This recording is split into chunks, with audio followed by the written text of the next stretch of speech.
ទីនេះមិនត្រឹមតែជាលំនៅឋានសម្រាប់ស្នាក់នៅតែក៏ជាសំណង់ស្ថាបត្យកម្មមួយដែលរក្សាបាននូវវប្បធម៌កេរដំណែលដូនតានិងជាទីសម្រាកលំហែដ៏សែនមនោរម្យផងដែរ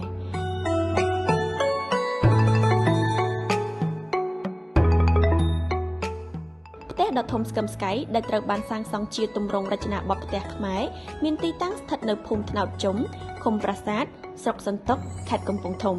ត្រូវបានម្ចាស់ផ្ទះគិតគូរយ៉ាងល្អិតល្អន់ពីការរក្សានៅអត្តសញ្ញាណជាតិខ្មែរតាមរយៈការបំពាក់នូវគ្រឿងលម្អស្ថាបត្យកម្មខ្មែរដ៏ប្រណិត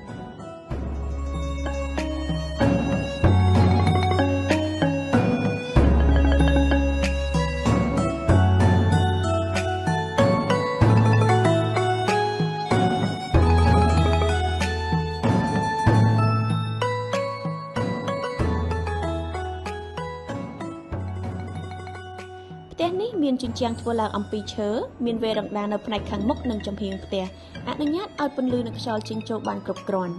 សម្រាប់ផ្នែកខាងក្រោមនៃផ្ទះវិញស្ថាបត្យករបានគិតគូរបង្កើតជាលំហរួមដែលអាចបម្រើជាទីកន្លែងសម្រាប់ការជួបជុំនិងកន្លែងសម្រាប់សម្រាកលំហែកាយបាន